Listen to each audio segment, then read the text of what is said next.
Hello दोस्तों, आज मैं शुरू करने जा रहा हूं क्लास 12 ज्योग्राफी का फर्स्ट बुक मानव भूगोल के मूल सिद्धांत। और इसमें आपको टोटल 10 चैप्टर्स पढ़ने हैं, जिसमें से हमारा पहला चैप्टर है मानव भूगोल प्रकृति एवं विषय क्षेत्र। तो आज की इस क्लास में हम लोग चैप्टर फर्स्ट शुरू करने वाले हैं। मानव भूगोल के प्रकृति और विषय क्षेत्र का अध्ययन करेंगे और ये चैप्टर आपके एग्जामिनेशन के लिए काफी ज्यादा इंपॉर्टेंट है दोस्तों, और इससे आपके एग्जामिनेशन में प्रश्न भी अच्छे खासे पूछे जाते हैं। तो ध्यानपूर्वक बिल्कुल अच्छे से समझकर आपको पढ़ना होगा और साथ में आपको कॉपी और पेन होना अति आवश्यक है, ताकि आप जो भी इंपॉर्टेंट पॉइंट्स रहे उसे आप नोट डाउन करते चलें। तो चैप्टर फर्स्ट आपका है ये मानव भूगोल प्रकृति एवं विषय क्षेत्र। इसमें आपको जनरली मानव भूगोल के बारे में पढ़ना है। हालांकि आप क्लास 11th में भूगोल के बारे में पढ़ चुके हैं। भूगोल का जो शाब्दिक अर्थ होता है दोस्तों, पृथ्वी का अध्ययन, यानी कि स्टडी ऑफ अर्थ। इसमें हम लोग बेसिकली जो होता है अर्थ के बारे में स्टडी करते हैं। और ये जो ज्योग्राफी जो शब्द है वो ग्रीक भाषा का शब्द है, जिसका अर्थ होता है पृथ्वी का वर्णन। हिंदी में इसका अर्थ करें तो पृथ्वी का वर्णन, यानी कि एक्सप्लेनेशन ऑफ अर्थ के बारे में हम लोग को इसमें पढ़ना होता है। और ये जो भूगोल जो शब्द है ना, इसके भी दो घटक आपके होते हैं, याद रखिएगा। दो घटक, पहला जो आपका होता है प्राकृतिक घटक और दूसरा आपका मानवीय घटक। प्राकृतिक घटक जैसे एग्जाम्पल आपके हो गए जलवायु, जल, प्राकृतिक वनस्पति, ये सब आपके प्राकृतिक घटक के अंतर्गत आ गए, जिसे आप भौतिक घटक भी कह सकते हैं। और मानवीय घटक में वही जो ह्यूमन एक्टिविटी के द्वारा, जैसे गांव बसाए गए, घर आपका बना, नहर आपके हुए, तो ये सब आपके मानवीय घटक हो जाते हैं। नहर मानव के द्वारा बनाया जाता है, तो ध्यान रखिएगा, इंपॉर्टेंट टर्म्स है। तो भूगोल को घटक के अनुसार पे दो शाखाओं में बांटा गया है। पहला जो है आपका भौतिक भूगोल और दूसरा आपका मानव भूगोल। भौतिक भूगोल का जनरली जो संबंध है दोस्तों, वो आपके प्राकृतिक घटक से है, और मानव भूगोल का जो संबंध है वो आपके मानवीय घटक से है। प्राकृतिक घटक में एग्जाम्पल के तौर पे आप ले सकते हैं जो नेचर के द्वारा, तो नेचर के द्वारा जैसे आपके क्लाइमेट हो गए, जो जलवायु हो गई, और भी टर्म्स जल हो गए, प्राकृतिक जो भी वनस्पतियां हो गई, तो ये सब आपके भौतिक भूगोल के यानी कि भौतिक घटक के अंतर्गत आता है। और मानव भूगोल के अंतर्गत आपके जैसे जो मानव द्वारा, यानी कि भौतिक की सहायता से, मतलब नेचर की सहायता से मानव द्वारा जो चीज स्थापित की गई ना, उसे हम लोग मानवीय घटक के रूप में समझते हैं, उसको जानते हैं। तो मानवीय घटक में जैसे आपके गाँव हो गए, कोई घर हो गया, नहर हो गए, एग्जाम्पल के तौर पे समझिएगा, बंदरगाह हो गया, तो ये सारे टर्म्स इंपॉर्टेंट हैं। अब आपके एग्जामिनेशन में डिफिनीशन पूछा जाता है। हालांकि भौतिक भूगोल के बारे में आपको नहीं पूछा जाएगा, क्योंकि ये 11th का टर्म्स है, और बहुत सारे बच्चे कंफ्यूजन में होगा कि मैंने 11th नहीं पढ़ा, तो टेंशन नहीं पालना है। अगर आपने 11th नहीं भी पढ़ा है, फिर भी आपको ये सारे टर्म्स अच्छे से समझ में आने वाले हैं। बस आप वीडियो को देखिए, जो भी आपको जहाँ इंपॉर्टेंट टर्म्स लगे ना, उसको आप नोट्स बनाते चलिए, उसको अपने कॉपी में नोट करते चलिए। ऐसे में इसका PDF आपको अपने ऑफिशियल टेलीग्राम चैनल फिर डाल देता हूँ। ऑफिशियल टेलीग्राम चैनल आप जरूर ज्वाइन कर लीजिएगा, सॉफ्ट स्टडी आकाश कुमार के नाम से है। नीचे डिस्क्रिप्शन में मैं लिंक भी दे दूंगा। तो भौतिक भूगोल जिसको डिफाइन करना हो तो कहता है भौतिक पर्यावरण का अध्ययन, यानी कि इसमें हम लोग प्राकृतिक घटक, यानी जो भी भौतिक इन्वायरमेंट है, फिजिकल जो आपका इन्वायरमेंट है, उसके बारे में स्टडी करते हैं। जैसे आपके जलवायु हो गए, जल हो गए, प्राकृतिक वनस्पतियां हो गई, बहुत सारी चीज, तो ये सब आपके भौतिक भूगोल के अंतर्गत आ गए। वही बात कर ले हम लोग मानव भूगोल की, तो मानव भूगोल और भौतिक भूगोल में दोनों का एक दूसरे से अनुनाश्रय संबंध है। कहने का मतलब कि भौतिक पर्यावरण के साथ साथ जब हम लोग मानवीय गतिविधियों का, जो मानव की जो एक्टिविटी होती है, उनका क्षेत्रीय आधार पर अध्ययन करते हैं। क्षेत्रीय आधार कहने का मतलब समझाता हूं, अभी आप समझिएगा।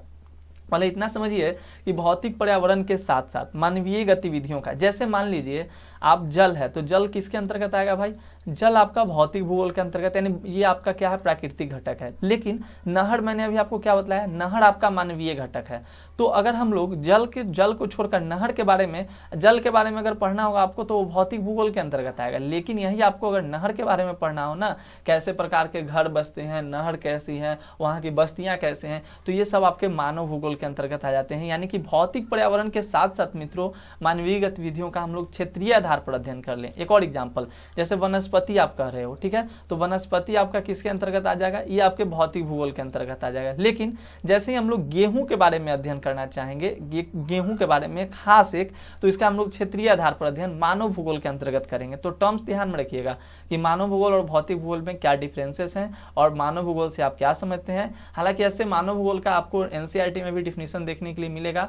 अनेक जो भूगोलवेता थे उन्होंने अपने अपने तरीके से इसको डिफाइन भी किया है। जैसे आप NCERT का पेज 1 ही देखेंगे, तो यहाँ पेज 1 में तो जनरली इतना समझाया गया कि भौतिक भूगोल और मानव भूगोल किसे कहते हैं, भौतिक भूगोल से आप क्या समझते हैं। तो वही बात कही गई है कि भौतिक भूगोल भौतिक पर्यावरण का अध्ययन कराता है और मानव भूगोल जो है वो भौतिक पर्यावरण के साथ साथ प्राकृतिक घटनाओं को, मानवीय परिघटनाओं को, दोनों का एक दूसरे में संबंध को दर्शाता है। ठीक है, तो ये आपका संबंध का अध्ययन कराता है मानव भूगोल के अंतर्गत। लेकिन अब इसका हम लोग डिफिनीशन देखें कि मानव भूगोल का अनेक भूगोलवेताओं द्वारा अनेक तरह के डिफिनीशन दिए गए हैं, जिसको हम लोग थोड़ा सा समझने का प्रयास करेंगे। और ये बात समझ लीजिए कि जो प्रकृति है और मनुष्य है, ये दोनों का अनुनाश्रय संबंध है। अनुनाश्रय संबंध कहने का मतलब हुआ ये दोनों को हम लोग अलग नहीं कर सकते हैं दोस्त। प्रकृति और मनुष्य को हम लोग कभी भी अलग नहीं कर सकते हैं, क्योंकि ये आपस में इतनी जटिलता के साथ जुड़े हुए हैं ना, एक के बिना दूसरे की हम लोग कल्पना भी नहीं कर सकते। यानी कि भौतिक भूगोल प्रकृति के बिना हम लोग मनुष्य की कल्पना नहीं कर सकते हैं। तो ये टर्म्स आपके लिए थोड़ा समझना होगा। अब देखिए, मानव भूगोल को परिभाषित किया गया, तो मानव भूगोल के आपको यहाँ पे एनसीईआरटी में 3 परिभाषाएं देखने को मिली है। 3 परिभाषाएं। पहला जो है वो रैडजल द्वारा दिया गया है। रैडजल जो कि एक जर्मनी भूगोलवेता है, पूछा जाता है, रैडजल ने बुक भी लिखे हैं, तो हालांकि एनसीईआरटी में उसका चर्चा नहीं किया गया, लेकिन मैं आपको बतला दूंगा। एंथ्रोपोजियोग्राफी जो उनकी बुक है रैडजल की, तो ध्यान रखिएगा। रैडजल ने उसमें इस मानव भूगोल को इस तरीके से डिफाइन किया। उन्होंने बताया है कि मानव भूगोल जो होता है वो मानव समाजों और धरातल के बीच संबंधों का एक अध्ययन है। टर्म्स देखिए, मैंने यहाँ पे भी आपको एक छोटे टर्म्स मैंने बनाए हैं ताकि आपको अच्छे से समझ में आ जाए। तो मानव भूगोल की परिभाषाएं में मानव भूगोल जो होता है वो रैडजल के द्वारा, ये कहाँ के हैं तो जर्मनी के हैं, कहाँ के जर्मन भूगोलवेता हैं। ये टर्म्स आप ध्यान में रखोगे। और इन्होंने एक पुस्तक लिखी है जिसका नाम है एंथ्रोपोजियोग्राफी। तो रैडजल मानव भूगोल को मानव समाजों और धरातल के बीच संबंधों का एक अध्ययन बतलाते हैं। यानी कि जो मानव भूगोल है ना, वो मानव समाज और पृथ्वी दोनों के बीच का एक अध्ययन है, एक स्टडी है। ये रैडजल द्वारा बतलाया गया। फिर दूसरा जो डिफिनीशन, और हाँ एक बात मेरी बात ध्यान में रखिएगा कि जो भी डिफिनीशन आपको पढ़ने के लिए मिलता है उन सभी डिफिनीशन को आप रट लीजिएगा। क्यों? क्योंकि इसमें आप कोई चेंजेस नहीं कर सकते हो। ये डायरेक्टली जो है ना वो लिखित यहाँ पे डिफिनीशन दिया गया है ना, तो इसको आपको याद रखना है। कैसे आप क्लास 10th में आप पढ़ते थे कि थेल्स थ्योरम क्या होता है, आप मतलब जो भी कुछ दिया जाता था, नियम दिया जाता था, जैसे आपने पढ़ा है h² = p² + b², तो ये सारे टर्म्स आप पाइथागोरस थ्योरम पढ़े ना, तो ये सारे टर्म्स क्या करने होते हैं, रटने होते हैं। तो वही आपको थोड़ा ध्यान रखना है। तो मानव भूगोल जो है मानव समाजों और धरातल के बीच संबंधों का एक संश्लेषित अध्ययन है। ये रैडजल के द्वारा कहा गया है। ठीक है, ध्यान दीजिएगा। इनके द्वारा डिफिनीशन दिया है किस पुस्तक में, तो एंथ्रोपोजियोग्राफी। कहाँ के लेखक हैं, कहाँ के भूगोलवेता है, तो जर्मनी के हैं, जर्मन है। और इनकी जो शिष्या थी एलन सी सेम्पल, ये रैडजल की ही स्टूडेंट यानी शिष्या एलन सी सेम्पल, जो कि अमेरिका की, कहाँ की, तो अमेरिका की। तो इन्होंने भी डिफाइन किया मानव भूगोल को किस तरीके से। इन्फ्लुएंसेस ऑफ ज्योग्राफिया जनरल्स इनकी पुस्तक है, उसमें इन्होंने डिफाइन किया।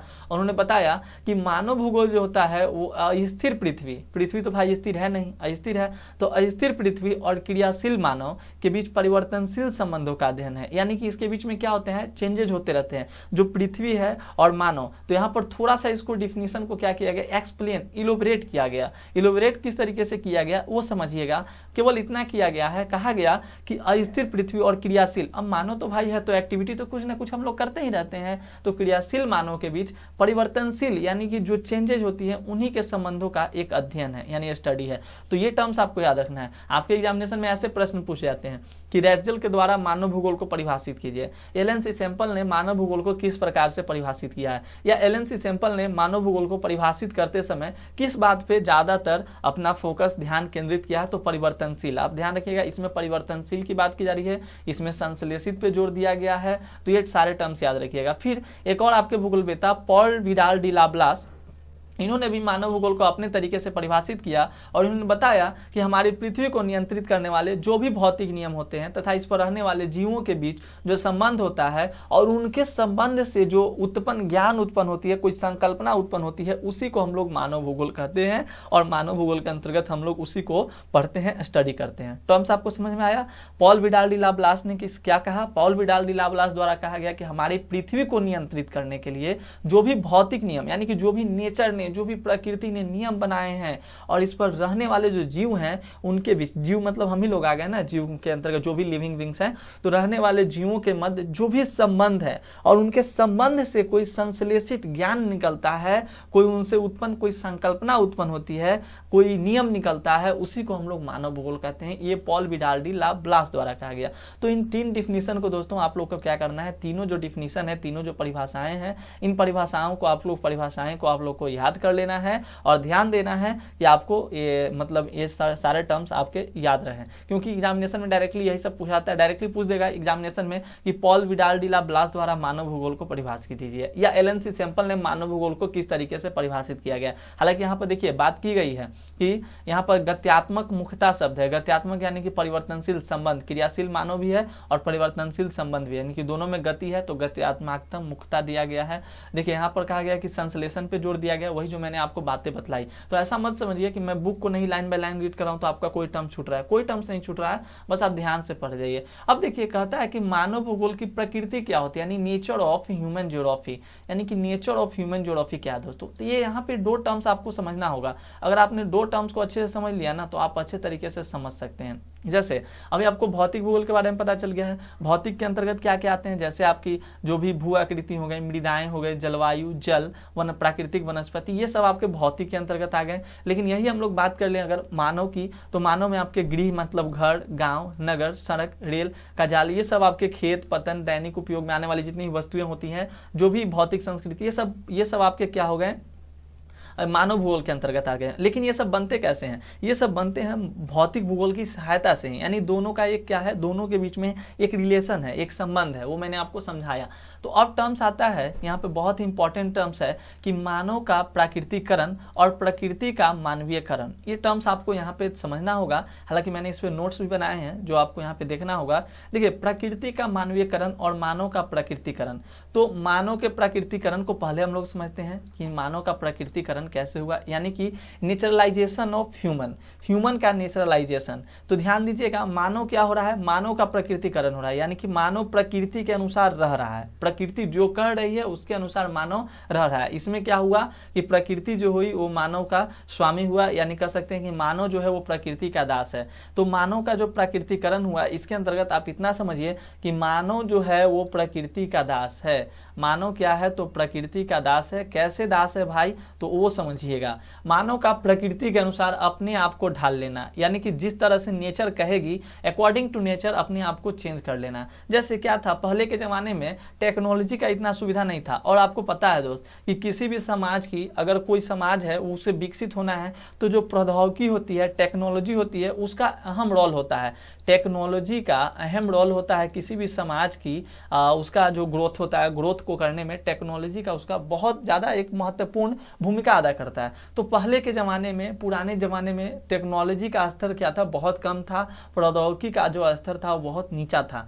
तब जो मानव था वो प्रकृति के अनुसार अपने आप को ढालने के लिए व्यवस्था बाध्य था। जैसे गर्मी का दिन आया तो गर्मी सहना ही सहना है। आज के ज़माने में क्या है, आज के ज़माने में इसका डिफरेंट हो गया है। गर्मी का दिन है तो हम लोग एसी लगा लेते हैं, एयर कंडीशनर लगा लेते हैं और उसको हम लोग नहीं सहते, यानी कि मानव का प्रकृति के अनुसार अपने आप को ढाल लेना पुराने जमाने में होता था। इसी को कहा गया मानव का प्रकृतिकरण, जिसमें कि मानव जो होता था वो प्रकृति का एक तरह से दास बन के, एक तरह से गुलाम बन के रहता था। इस अवस्था में जो मानव था वो प्रकृति की ही सुनता था, उसकी प्रचंडता से भयभीत होता था, डरता था, प्रकृति की पूजा करता था। तो याद रखिएगा, देखिए टर्म्स यही आपका इतना इंपॉर्टेंट है कि मानव का प्रकृतिकरण और प्रकृति का मानवीकरण। तो अभी टर्म्स हम लोग समझ रहे हैं, मानव का प्रकृतिकरण से आप क्या समझते हो। तो बस इतना समझिएगा कि मानव के प्रकृतिकरण कहने का मतलब नेचुरलाइजेशन ऑफ ह्यूमन, यानी कि जब टेक्नोलॉजी नहीं थी, टेक्नोलॉजी की सुविधाएं कम थी, टेक्नोलॉजी का स्तर निम्न था, तब मानव जो था वो प्रकृति के अनुसार अपने आप को ढाल लेता था और विवश भी था, उसके पास ये मजबूरी थी। और प्रौद्योगिकी जो होती है दोस्तों, किसी भी समाज की सांस्कृतिक विकास के स्तर की सूचक होती है ये टर्म्स। जैसे ध्यान दीजिए, जैसे धीरे धीरे क्या हुआ, हम लोग के पास टेक्नोलॉजी आया, जैसे हम लोग को घर्षण और उष्मा की जो संकल्पना हुई, उससे अग्नि का खोज हुआ, आग का खोज हुआ, डीएनए और अनुवांशिक के रहस्यों को समझे हम लोग, तो अनेक बीमारियों पर हम लोगों ने विजय पाया। तो ये सारे टर्म्स होते हैं इसके कारण। तो मानव का प्रकृतिकरण, यानी कि मानव जो था वो प्रकृति के अनुसार अपने आप को ढालता था। ये टर्म्स याद रखिएगा और समझिए। इसे कहा गया निश्चयवाद, पर्यावरणीय निश्चयवाद। दो टर्म्स आपको पढ़ने के लिए मिलेगा अभी इसमें, एक संभववाद की अवधारणा पढ़ने के लिए मिलेगी और एक निश्चयवाद की अवधारणा। तो पर्यावरणीय निश्चयवाद की अवधारणा, यानी कि मानव का जब प्रकृतिकरण हुआ, जिसमें मानव जो होता था वो प्रकृति का दास होता था, उसी को कहा गया पर्यावरणीय निश्चयवाद। तो मतलब पर्यावरण के अनुसार हम लोग को रहना है। जैसे आपने महाभारत देखा होगा ना, महाभारत पुराने जमाने की है, बहुत पहले के ना महाभारत, हड़प्पा के बाद आया आर्यों का काल, आर्यों के बाद महाभारत की शुरुआत। तो ये सारे टर्म, तो महाभारत में आपने देखा होगा, एक बार की बात है, जंगल में जाते रहते हैं, प्यास लगता है माता को, तो पांचों भाई जाते हैं धीरे धीरे करके, वहां जल पीने से पहले क्या होते हैं, हैं, पहले तुम्हें हमारे सवालों का जवाब देना होगा, जवाब नहीं देते तो वो लोग मूर्छित होकर गिर जाते हैं। यानी कि मानव जो था वो प्रकृति की प्रचंडता से डरता था। पानी को जल मानना, जल देवता, आग को अग्नि देवता मानना, सूर्य को सूर्य देवता, इस तरह से होता था। और पर्यावरण को ये लोग नुकसान नहीं करते थे, बिना पर्यावरण को नुकसान किए हुए अपने समस्याओं को सुलझाने पर ये बल देते थे। यानी कि ये लोग जो नेचर होती है, प्रकृति होती है, उसकी क्या करते थे, पूजा करते थे।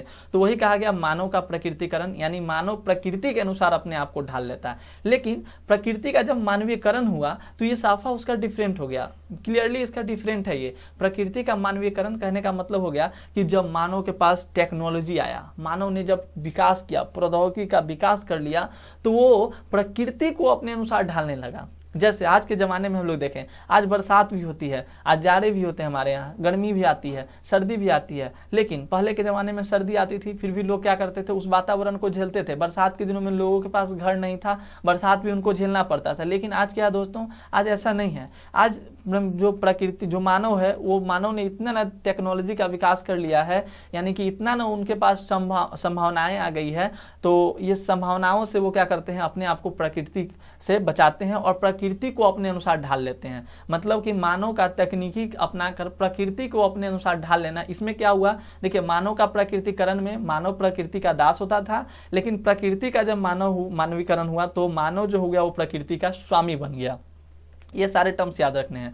इसमें आपका मानव जो हो गया वो प्रकृति का स्वामी बन गया, तो ये याद रखिएगा। और इसमें उन्होंने संभावनाओं को जन्म देना शुरू किया, अनेक तरह की संभावनाएं हुई। जैसे पहले के ज़माने में मान लीजिए अगर आपको पार करना है, मान लीजिए कहीं पे पूरा बारिश हो गई है, पार करना है तो नहीं पार कर पाते थे ना, पुल नहीं था, पुलों का निर्माण नहीं था। लेकिन अब क्या हो गया, अब ये सारे टर्म से हम लोग को निजात मिल गया, ये सारी कठिनाइयों से हम लोग को छुट्टी मिल गया। यानी कि प्रकृति का मानवीकरण हो गया, मानव ने टेक्नोलॉजी को अपनाया और प्रकृति को अपने अनुसार ढाल लिया। तो इसे कहते हैं प्रकृति का मानवीयकरण। पुलों का निर्माण हुआ, नगर बने, कृषि बना, तो ये सारे टर्म्स को याद रखना है। अब तो ये टर्म्स आप याद रखिएगा, समय के साथ जो होता है वो मानव तकनीक विकसित करके पर्यावरण से ही प्राप्त संसाधनों को उपयोग करके प्रकृति का मानवीकरण हो गया।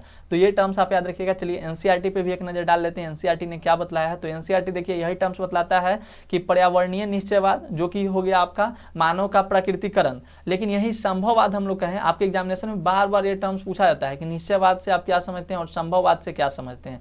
तो ये टर्म समझिएगा। हालांकि एक एग्जाम्पल दिया गया है जी आपके बुक में, इस एग्जाम्पल्स को आप थोड़ा पढ़ लीजिएगा, अपने से रीड कीजिएगा। इसको पढ़ने के बाद आपको पता चलेगा कि कैसे मानव का प्रकृतिकरण हुआ। जैसे बताया गया है, बेंदा जो मध्य भारत के अबूझमाड़ क्षेत्र के जंगलों में रहता है, अबूझमाड़ यानी कि वो आपका छत्तीसगढ़ के तरफ। तो यहाँ का एक बेंदा मध्य भारत, एक प्रजाति है, बेंदा कह सकते हैं हम लोग, एक जनजाति है, जो उसके गाँव में 3 झोपड़ियाँ हैं जो जंगल के बीच है। यहाँ तक कि पक्षी और आवारा कुत्ते, जिनकी भीड़ प्रायः गाँव में मिलती है, भी दिखाई नहीं देती। तो ये सारी बातें आपको पूरा पढ़िएगा ना, तो आपको ये निष्कर्ष निकलेगा, पूरा निष्कर्ष निकलेगा आपको कि मानव का किस तरह से मतलब प्रकृतिकरण हुआ। वो लोग किस तरीके से डरते थे, प्रकृति से डरते थे, जड़ी बूटियों का उपयोग करना, ये सारे कंदमूल फलों को खाना। तो ये सारे टर्म्स आपको यहाँ पे पढ़ने के लिए मिलेगा। इसे आप एनसीईआरटी बुक में पढ़ोगे अच्छे से, ठीक है, क्योंकि ज़्यादा कोई इसमें टर्म्स नहीं है, बस आप समझिएगा। जैसे प्यास बुझाना हुआ तो लोग नदी के पानी पे ही निर्भर रहते थे। कुछ खाना हुआ, भूख लगा तो कंदमूल फल को ही खाना उनकी व्यवस्था थी। ये सारे टर्म्स इसमें बतलाए गए हैं, ठीक है। फिर हम लोग बात कर लें, बस आपको इतना ध्यान रखना है, इतना टर्म्स आपको समझना है कि मानव का प्रकृतिकरण, जिसमें कि माता को प्रकृति को माता के रूप में लोग मानते थे। ये टर्म्स आपको ध्यान रखना है। और ये सारे टर्म जो मैंने समझाया वही लिखा हुआ है यहाँ पे। पहले के विद्वानों ने इसे संभववाद का नाम दिया। देखिए, संभववाद का नाम किसे दिया गया, जब प्रकृति का मानवीयकरण हुआ, यानी कि मानव ने संभावनाओं को जन्म देना जब शुरू किया, मानव ने टेक्नोलॉजी का उपयोग करके, तकनीक को विकसित करके, पर्यावरण से प्राप्त संसाधनों के द्वारा ही संभावनाओं को जन्म देना जब शुरू किया, प्रकृति का जब मानवीयकरण हुआ, तो इसे कहा गया प्रकृति का मानवीयकरण, जिसे आप संभववाद अवधारणा के नाम से भी जानते हैं। तो आपके एग्जामिनेशन में टर्म्स बहुत ही फेमस है, फेमस है कि बताइए निश्चयवाद और संभववाद में 2 अंतर बताइए। तो ये टर्म्स आपको लिखना होगा। ऐसे मैं इसका क्वेश्चन आंसर कराऊंगा तो आप उसमें भी समझ जाइएगा, लेकिन इतना टर्म्स अभी ध्यान रखिएगा। तो ये भी टर्म्स आपके पूछ देगा कि प्रकृति का मानवीयकरण के अंतर्गत कौन सी अवधारणा आती है। तो कौन सी अवधारणा हो गई भैया, संभववाद, यानी मानव ने संभावनाओं को उत्पन्न किया तो संभववाद हो गया। और जिसमें निश्चय था ये प्रकृति के अनुसार ही रहना है, उसको प्राकृतिक निश्चयवाद की अवधारणा के नाम से जाना गया। तो टर्म्स क्लियर है, समझ गए होंगे आप लोग। अब चलिए अब हम लोग बात करते हैं, एक नई अवधारणा आती है नौ निश्चयवाद की अवधारणा। नौ निश्चयवाद ये ग्रिफिथ टेलर, देखिए टेलर कहने का मतलब क्या होता है, टेलर का काम क्या होता है, टेलर का काम होता है कि कपड़े को जोड़ना, ठीक ना, सिलाई करना। तो होता क्या था, लोग अब इस पे मतलब विवाद हो गया था, द्वैतवाद आपको पता है, मानव भूगोल में द्वैतवाद भी हुआ, तो द्वैतवाद हो गया था। लोग कहते थे कि मानव का प्रकृतिकरण, प्रकृति का मानवीकरण। तो इसमें क्या हुआ, ग्रिफिथ टेलर साहब ने एक अपनी नई अवधारणा प्रस्तुत की, एक नई संकल्पना इन्होंने दी, जिसे नौ निश्चयवाद का इन्होंने अवधारणा दिया। नौ निश्चयवाद पेज नंबर 12 में हम लोग चलते हैं, इसमें पढ़ने के लिए आपको मिलेगा, एनसीईआरटी का पेज नंबर 12 देखिएगा। तो देखिए कहा गया कि भूगोलवेता ग्रिफिथ टेलर ने एक नई संकल्पना प्रस्तुत की, पर्यावरणीय निश्चयवाद और संभववाद के बीच मध्य मार्ग को परिलक्षित करता है। तो इसे इन्होंने नाम दिया था नौ निश्चयवाद। नौ निश्चयवाद या रुको और जाओ निश्चयवाद, दो नाम है, रुको और जाओ निश्चयवाद या नौ निश्चयवाद। इसका मतलब क्या होता है समझ लीजिए थोड़ा सा। जैसे कहा गया कि मानव का प्रकृतिकरण और प्रकृति का मानवीकरण। तो मानव के प्रकृतिकरण में कहा गया कि मानव जो है वो प्रकृति का दास है, लेकिन प्रकृति का जब मानवीकरण हो गया, इसमें कहा गया कि मानव प्रकृति का स्वामी है। अब इन दोनों बातों पे क्या हो रही थी, द्वैत हो गया था, द्वैतवाद फैल गया। तब फिर भूगोलवेता जो ग्रिफिथ टेलर हैं, तो ग्रिफिथ टेलर साहब ने एक नया जो था अवधारणा प्रस्तुत किया नौ निश्चयवाद का। उन्होंने बताया कि देखो भैया, ना तो पर्यावरणीय मतलब दोनों के बीच का एक मध्य मार्गी जो था, उन्होंने अपना रूल प्रस्तुत किया, नियम दिया, और उन्होंने बताया कि जो नौ निश्चयवाद होता है, नौ निश्चयवाद के अंतर्गत हम लोग ये बतलाते हैं कि दोनों को इन्होंने वैल्यू दिया। जैसे इन्होंने एक एग्जाम्पल दिया था कि लाल, जैसे चौराहा पर हम लोग नगर पर देखते हैं क्या होता है, ट्रैफिक सिग्नल लगा हुआ रहता है, जिसमें लाल बत्ती होता है, हरी बत्ती होती है और आपकी कौन सी, पीली बत्ती होती है। तो कहता है कि लाल बत्ती का अर्थ रुको, एम्बर यानी पीली बत्ती और हरी बत्तियों के बीच रुककर तैयार रहने का अंतराल प्रदान करती है, और हरी बत्ती का अर्थ है जाओ। यानी कि उन्होंने रुको और जाओ निश्चयवाद की अवधारणा दी थी। यानी इन्होंने बताया कि जो पर्यावरण की हानि न करती हो, मतलब ऐसा हम लोग को एक चाहिए माहौल जिसमें कि ना तो हम पर्यावरण को हानि ज्यादा पहुंचाएं। क्या होता था, जब मानव जब प्रकृति का मानवीकरण हुआ, तो मानव ने प्रकृति के जो भी प्राकृतिक वनस्पति, जो भी प्राकृतिक आपकी पर्यावरण में प्राकृतिक संसाधन थे, उसका उन्होंने दोहन करना शुरू कर दिया। तब ग्रिफिथ टेलर साहब ने एक अपना नया निश्चयवाद दिया, और उन्होंने बताया नौ निश्चयवाद के अंतर्गत कि ना तो हमें ज्यादा प्रकृति का विनाश करना है, मतलब दोनों को देखते हुए रुको और जाओ। अंधाधुन मतलब हम लोग को ये सारी चीज नहीं करनी है कि मतलब अब अंधाधुन पेड़ों की कटाई कर देंगे। तो नौ निश्चयवाद की जो संकल्पना थी, एक तरह से संतुलन बनाने का प्रयास किया था किसने, ग्रिफिथ टेलर साहब ने। और इन्होंने संभावनाओं को जो द्वैतवाद फैल चुका था कि एक तरह मानव का प्रकृतिकरण और एक तरह प्रकृति का मानवीकरण, इसको इन्होंने एक तरह से रोकने का प्रयास किया, इसको एक तरह से निसफल करने का इन्होंने प्रयास किया। तो टर्म्स आपके एग्जामिनेशन में पूछे जाते हैं कि नौ निश्चयवाद की अवधारणा से क्या समझते, तो जनरल इतना बताइएगा कि नौ निश्चयवाद जो एक अवधारणा है वो पर्यावरणीय निश्चयवाद और संभववाद के बीच मध्यमार्गी मार्ग को परिलक्षित करता है।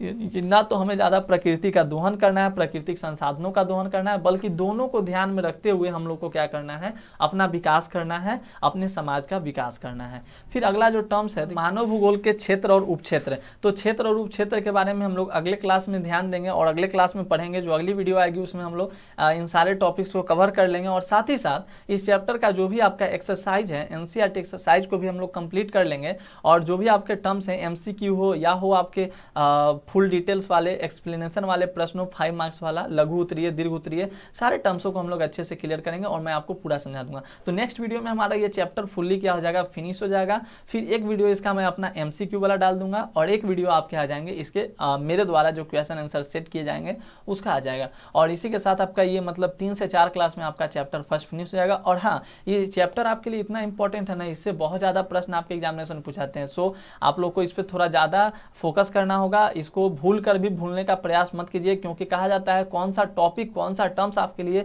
एग्जामिनेशन में पूछ दिया जाए, तो वो तो मुझे भी नहीं पता। बस एक हम लोग अनुमान लगाकर जो आपके सिलेबस हैं उस पर हम लोग चर्चा करके जैसे प्रश्न पूछे जाते हैं उसी के आधार पर हम लोग एक तरह से अपनी तैयारी को पूरी करते हैं। तो उम्मीद करता हूं आज आप लोगों को ये क्लास समझ में आया होगा। समझ में आया तो लाइक कीजिएगा, चैनल पे नहीं होगा चैनल को सब्सक्राइब कर लीजिएगा, अपने दोस्तों के साथ ज्यादा से ज्यादा शेयर कीजिएगा ताकि और भी आपके मित्र जुड़ सकें। और हाँ, पर डे सुबह 6 बजे आप लोग की क्लासेस होगी, तो सुबह 6 बजे आप लोग जुड़ा कीजिए, ठीक है। टेलीग्राम चैनल को ज्वाइन कर लीजिएगा। अगर मुझसे बात करना है तो आप हमें इंस्टा पे भी फॉलो कर सकते हैं, इंस्टाग्राम आईडी वीडियो के डिस्क्रिप्शन में या चैनल के अबाउट सेक्शन में दिया गया है, ठीक है। तो मिलते हैं अगले क्लास में, तब तक के लिए धन्यवाद। जय हिंद, जय भारत।